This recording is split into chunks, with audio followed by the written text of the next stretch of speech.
जे car use करत असतील, जे मिडल क्लास लोक वगैरे असतील, त्यांची साधारणतः कॉस्ट असते डिझेलची 50,000 ते 1,00,000. आणि जे मिक्स युजर्स असतील, कार आणि बाईक्स अशा काही फॅमिलीज असतात जे दोन्ही वापरतात, तर त्यांची साधारणतः कॉस्ट असते 40,000 ते 80,000. त्याच्यानंतर जे ट्रक्स वगैरे, जे डेली रुटीन्स किंवा टेम्पो, छोट्या छोट्या रिक्षाज, ऑटोज जे चालवतात किंवा जे जॉब करतात, बिझनेस करतात, त्या लोकांची ॲन्युअल किंवा वर्षाची जी फ्युएल आणि डिझेलची कॉस्ट असते ती साधारणतः 80,000 ते 2,00,000 रुपये असते.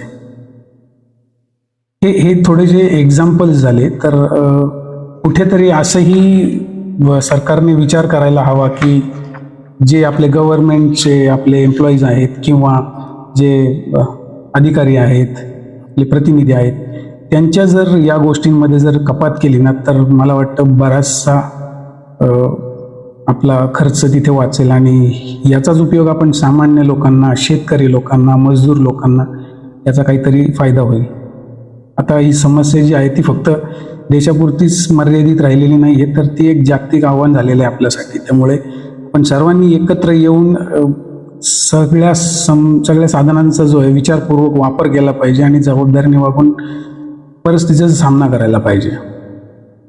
कारण भारताची अर्थव्यवस्था मजबूत करायची असेल आणि देशाला जर कठीण परिस्थितीतून बाहेर काढायचं असेल ना, तर प्रत्येक स्तरावर संतुलन हे राहायलाच हवं आणि ते आपल्यासारख्या सामान्य माणसांनी आणि बाकीच्या सर्व लोकांनी ते जबाबदारी घेऊन हे सगळं पूर्ण केलं पाहिजे. मग तो सामान्य नागरिक असेल किंवा अधिकारी असेल किंवा प्रतिनिधी असेल, सगळ्यांनीच थोडंसं काळजीपूर्वक, काटेकोरपणाने सगळ्या गोष्टी वापरल्या पाहिजेत.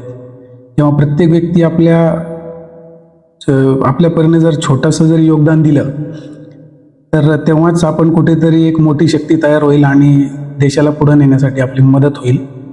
तर या व्हिडिओच्या माध्यमातून एवढंच एक सांगू शकतो की जे डिझेल आणि पेट्रोलची ज्या काही किमती वाढल्या आहेत, त्याचा सर्वतोपरी त्याचा फरक किंवा त्याचे दुष्परिणाम हे सामान्य नागरिक आणि रोजच्या दिवसभराच्या कामकाजामध्ये जे व्यस्त असतात त्यांच्यासाठी हा खूप मोठा प्रॉब्लेम झालेला आहे.